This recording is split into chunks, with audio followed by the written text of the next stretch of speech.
Hello everyone, my name is Alex. I'm a 2000 rated over the board chess player, and in this series we're going from 1500 to 2000 ELO in chess.com rapid games where I'll be explaining my thought process as best as I can for your education and entertainment.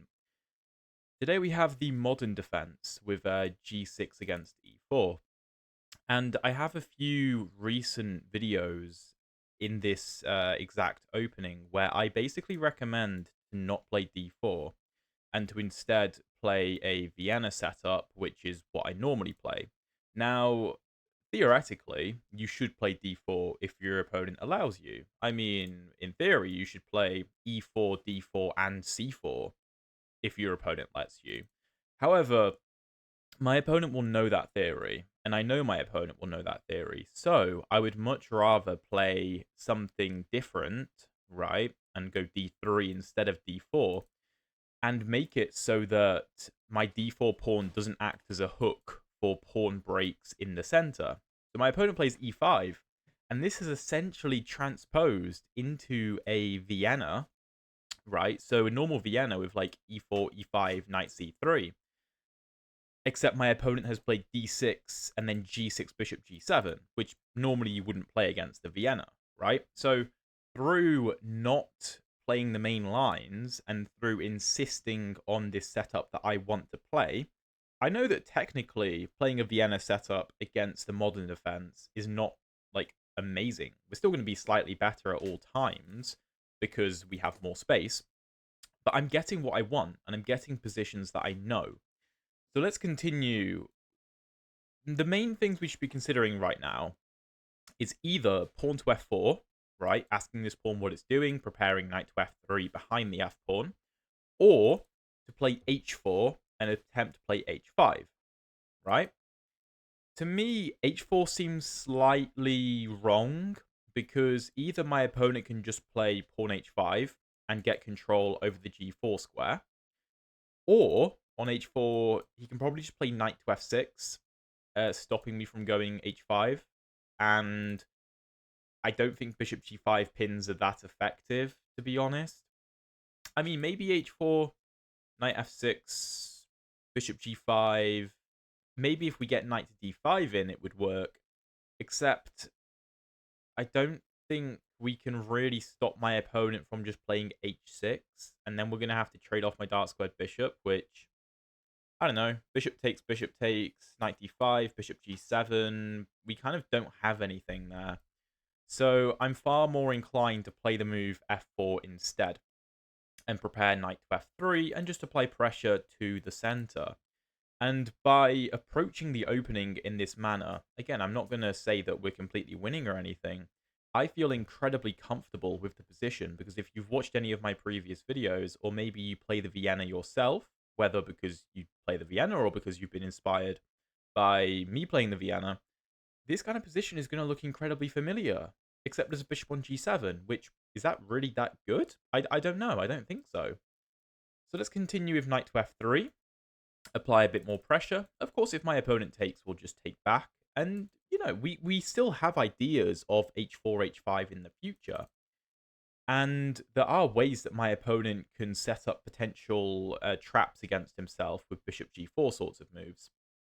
But okay, my opponent plays bishop to e6, offering a trade of light squared bishops, which makes a lot of sense. First instinct for most people will be to take and double black's pawns, which makes sense. However, black can always just trade off his e5 pawn anyway, so he will undouble the pawns very, very quickly. So, I mean, are we really gaining anything? I don't know. Then again, can we actually avoid the trade? So, we could play a move like knight d5, and we, get in the way. And if something like knight g to e7, knight f6, I don't really think he's going to play because I assume he wants the f pawn able to go to f5, which is typical of like a King's Indian type setup, which this is somewhat reminiscent of. If we play a move like knight d5, knight g to e7, of course the knight can't take because we will fork his minor pieces. So knight d5, knight g to e7. I don't know, we could play a move like c3, we could castle, we could play h4, that wouldn't be ridiculous. It's an interesting position. On knight to d5, my opponent could also play knight to a5, though, which I'm less happy with, because then we're just losing our light squared bishop, which I don't want to do. Not for a knight, anyway. So, okay, what other options do we have? We could go bishop b5. If a6, bishop a4, b5, bishop b3. If take, we have good pressure on a6. So that's an interesting idea. However, there is knight to a5, chasing the bishop down. Then we're probably forced to take, but then we can take on e5. And if we draw the knight away from defending e5, then these pawns will get doubled. So that's actually quite interesting, and I'm going to go bishop to b5 because of that. And bishop e5 is a strange move. You know, we've already put it on c4, and now we're moving it to b5, and I don't know whether it's necessarily the best move or not. I have no idea. But it seems to me to be a very logical approach. So, okay, my opponent goes knight g to e7, just supporting the knight. Makes sense. And, I don't know, we have a few options. We could take, now that the knight can't take because it's pinned. He's not going to take with the bishop and allow me to trade off my knight for his bishop. That would be ludicrous. So pawn takes, pawn takes. I don't know, like bishop to g5 is interesting, pinning the knight. Maybe we could start with the move h4, and if h5, maybe then we play something like take, bishop g5, so there's no pawn h6, and then g4 could be strong in the future. We could also consider knight to g5, trying to chase down the bishop, because he doesn't want to trade it for the knight. So if like bishop back to d7, I don't know, maybe we've made ground there, and maybe we can even drop back to c4. This is an interesting like positional battle, but I think I want to start with the move h4. To me, this makes a lot of sense, because either we get to play h5 and open up lines against black, or play h6 and suffocate the dark squared bishop, or we are going to provoke h5 from my opponent. Whoa, that is bold. My thought process was, okay, if we provoke h5 from black, then we get to put a knight on g5, kicking this bishop away, and it can't be kicked out with h6. And then g4 is on the cards later to attack the h-pawn, right? Castling into this looks so scary. He has unpinned the knight. That is true. I'm not too concerned, though, because if the bishop ever gets pushed back, again, we go to b3. This trade is fine. Our rook is quite active there. The a-pawn is quite weak. And the knight coming into d4 isn't that concerning. I can always play take, knight e2, for example. So I don't really see a reason not to play h5. I mean, yeah, we just got the rook on the open file. The knight can jump in whenever we want. Maybe I should have played knight here first to take away the option of bishop g4. I probably should have played knight to g5 first, not gonna lie. Because bishop g4, yeah, looks relatively strong. I feel like I went a little bit wrong there, but okay. You're never going to be perfect. Now, yeah, that is an annoying move to deal with. Maybe we can just play this, but then he takes. Yeah, no, we can't do that. We should probably take. I expect him to take back with the f-pawn to open this up, but then I can go bishop c4 check, and the king is actually incredibly vulnerable. Oh, yeah, the king is just getting mated. Almost. There's some beautiful lines there. Oh, yeah. So I was concerned about f takes opening up the file for the rook, putting pressure on f4 and f3. However, after f takes bishop c4 check king to h8, yeah, this looks losing for black. There's no d5. The whole point of the Vienna is to clamp down on the d5 square, so there's no d5 for black. I believe we can just play rook takes. Rook takes, king takes, knight g5, king back, queen takes g4. How are you stopping mate? I could just give this check as well, and you have to give up your rook. You know what? We could actually play knight to g5 immediately. That might even be better. Whenever you see a tactic like this, right, always try to think, what if you change the move order and play a different move first, right? By the way, if you're enjoying the video so far, please drop a like and subscribe if you haven't already. I'd really, really appreciate it. And by the way, apologies for no upload yesterday. I had my final university exam. Went really well, though. I was very happy with it. But yeah, done with that now. So very happy. Anyway, so like I said, take, and check here looks very nice because we win the bishop and we're down like an exchange for a pawn and a bishop, except we're definitely mating black, and if not, we're winning material with knight f7 or knight e6. But if we go knight g5 immediately, he can't take our queen because of mate, right? So if knight here, how does he defend? If we move like h6, we take the bishop. So to me, the only move seems to be bishop h5, blocking off the h-file, which is smart, except I believe we can just hit him with g4 at the very least. So here's a probably will be given a brilliant move. I'm not sure whether we should do this first. King back to h8. Sorry about that. Queen takes. Can black defend himself against queen to h4? Which move order is better? Here, check. King h6 makes no sense, because after queen takes, you can't stop checkmate. So, king back to h8, right? Here. How do you stop queen h4? If you go bishop h6, queen h4, king g7, then you get hit with knight d6 check, winning the queen. So not king d7. If knight g8, defending the bishop, that might be the way to try to defend. Yeah, so I'm thinking that knight here first makes more sense. Let's do it. So, of course, you can't take the queen because I will mate you. So that's out of the question, right? We have a threat of mate on the board. So, yeah, this is why allowing the opening of the h-file is so scary. I also mentioned earlier in the game, when the bishop comes to g4 in a lot of these Vienna lines to pin the knight to the queen, there is so often tactics against the bishop. If you've seen many of my other videos on the Vienna, or even my full Vienna course on my channel, then you'll know that when we get that kind of oh no, that's not a good move. Anyway, when we get this kind of thing, right? A lot of the time when the king is on e8, there's ideas of like bishop sacrifices on f7, king takes, and then knight g5 check with discovered attacks on the bishop.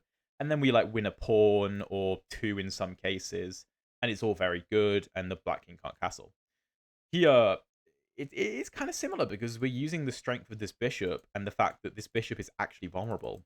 However, h5 is not the way to try and defend this, because then we can just take the bishop. You can't take the queen because the pawn is pinned. I think the more resilient move to play would have been bishop to h5, and my opponent resigns because he's a strong player. He knows he can't defend this. Yeah, the more resilient approach definitely would have been here. I don't think we can really go for the rook sack because of h6. It kind of blocks things off. And I don't have queen g6 threatening mate, forcing this, and then coming back, and then here and mate, because the knight covers that square. So this would have been a better approach for black. I think I was going to play g4 in this position, because of course you can't take because of mate, so I'm just going to win your bishop for nothing. So that was my plan there. Also, these kinds of moves exist in many positions. But yeah, the way my opponent went about that was definitely not the best. I do think, however, that knight to g5 here was a better move. Anyway, let's jump into the analysis. Hope you guys enjoyed that awesome attack. And yeah, let's see what the engine has to say. Okay, so a lovely little 90.3% accuracy for us, 72.8 for my opponent. And I think there will be many times in this analysis where the engine's like, dude, just play d4. But like I said, I don't want to play d4 because whilst objectively it is good to take the full center, my opponent knows that. And clearly he didn't know what to do if I didn't play d4 because he buckled very quickly under the pressure. But okay, so e4 g6. I go knight c3, bishop g7. In this type of position, the engine wants black to play c5, attempting to punish me for not playing d4. But after like a normal sequence of moves, this heavily resembles the sort of a3 Sicilian positions that I play with the white pieces in the Mengarini Sicilian. I have a playlist linked to that below. And this is why I like my opening repertoire as well, because lots of the systems kind of intermingle and are very similar. They kind of rhyme with each other, right? So if my opponent were to transpose here into more of a Sicilian setup, I get what I want. This sort of thing is what I want anyway, right? And I could even directly transpose with a move like a3. And then this is the exact same position as I would have if we started with the Sicilian defense.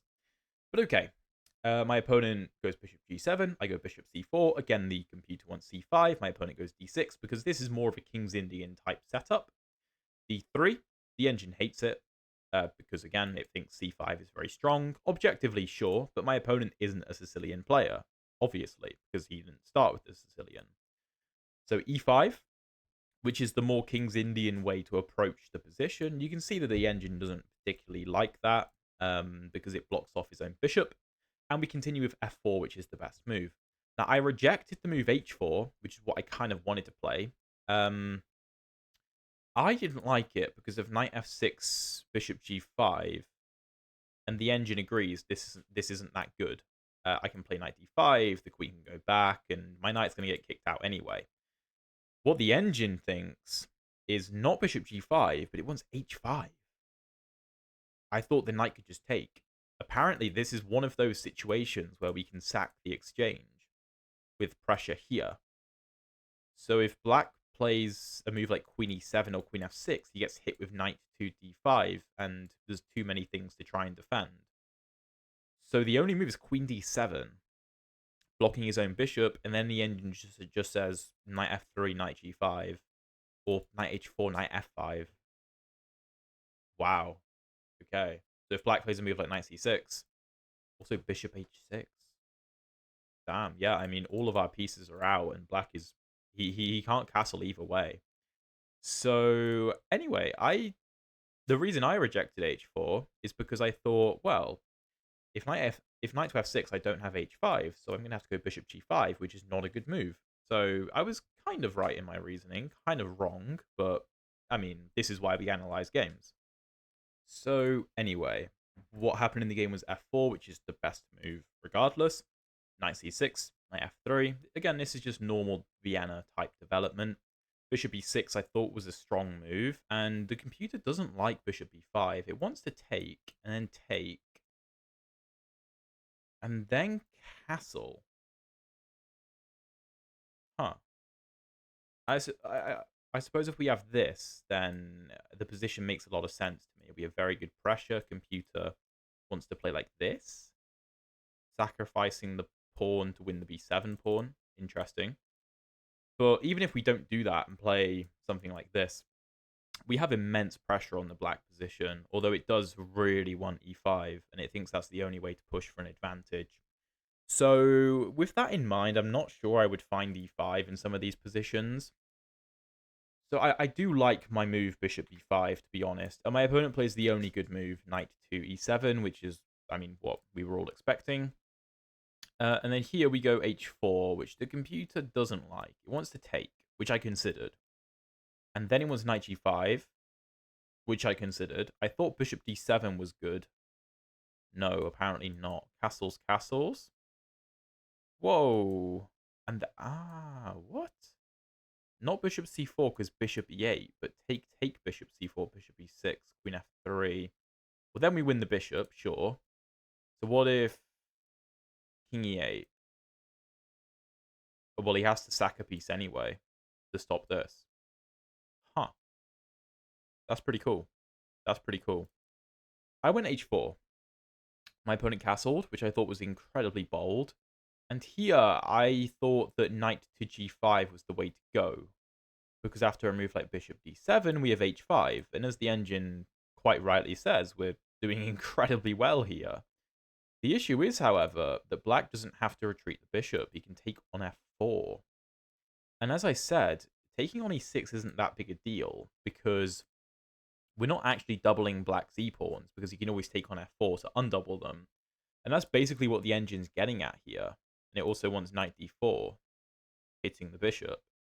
And the knight is incredibly strong. So my move h5 was actually the best move. And bishop g4 is wrong, even though it looks like the best move. The way to go here is knight d4, hitting my bishop. And after hg6, fg6, knight g5, hitting the bishop. You can't take because of take with forks. It was ef4, knight e6, knight e6. And if bishop c4, take d5. Okay. Not going to lie, this still looks very scary to play with black. I mean, you've just given up both of your bishops. And I have the open h-file, my queen ready to infiltrate, lines against your king. This looks terrifying, practically. But bishop g4 was played. I take on g6. And like I said, I was initially concerned about fg6. So I wasn't going to play it. I was going to play either leave the tension somehow or play h6. That was my initial idea. But then I realized, wait, my opponent actually can't take with the f-pawn. He has to take with a different pawn. And I mean, this is clearly good for us. We can definitely manufacture an attack out of this, and we're slightly better. But the natural move is fg6. This is the most natural move to play. And if we don't have bishop c4, which is the only move, then black is doing quite well. So let's say we play something like rook h4, which is a reasonable move, hitting the bishop. Let's say bishop takes, knight d4, queen h3, knight b5, knight b5, h5, this kind of thing. You can see how this is still good for white, even if we don't have the bishop c4 move, or we don't choose to play it for some reason. But black has, pretty nice counterplay. However, we have bishop c4, which is the big problem. Now you can't bring the bishop back to defend. And it's a very common theme. By the way, the computer thinks the only move is to play d5 anyway. And do it like this. Which it wants to sack the queen on g5. So it wants to get the knight off of e7 to sack the queen on g5. Which is the big problem in the position for black. And yeah, this is kind of a common theme in a lot of openings where, sorry, not a lot of openings, a lot of positions where in this fianchetto setup, if this diagonal becomes too weak and the king has to go to h8, it doesn't have any squares. Its only square is h8, right? And because we're controlling g8, it can't move. It just can't move anywhere. Here, the engine actually wants us to do it like this. I thought that after this, bishop h6, queen h4, knight g8. Oh, I completely missed the fact we could take the knight. This is the engine's preferred line for black. I mean, it's the only line, because the other line is king g7, which is obviously not good. So yeah, I, for some reason, couldn't... I just didn't realize that knight g8, I could take it. So this... I mean, if I had realized, I would have gone for this line. But knight g5 is still winning. And my opponent went h5, which is not very resilient. Like I said, bishop h5 is the only move to try and hold on. I thought that taking wasn't that good for us after h6. And here the computer wants f5 to open up our bishop. Of course, you can't take. And we're going to go knight here anyway, I guess. And if we do it immediately... Queen g4, yeah, it's a little bit messy because black can offer queen trades. But yeah, on bishop h5, I was planning g4, which is the best move. And everything is miserable here for black. The move it suggests is d5. And after gh5, I don't even know if you can take the bishop. hg6. If knight takes, I mean... I can bring the queen in. I can take here. If h6 now, queen g6. This is completely losing. But anyway, h5 was played. I take on g4, and my opponent resigns because he is down a piece. At the end of the day, he's just down a piece, and he's probably getting checkmated, and he's probably losing even more material. So, yeah, not a perfect game by any means, but one that I hope illustrates why I play the Vienna setup against many different openings and why I don't like playing d4 because I don't want to play into the hands of my opponent's theory. Had I played d4, then this e5 move would have broken open the center, which I didn't want to allow, right? Hope you guys enjoyed this video. If you want to see another video where I again use the Vienna setup against the Pirt's defense, my opponent here played more of a King's Indian, but against the Pirt's defense, very similar. Check out the video up there.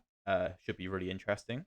And if you want to see the previous episodes of the speedrun, check out the playlist down there. Thank you very much for watching, and I'll see you in one of those videos.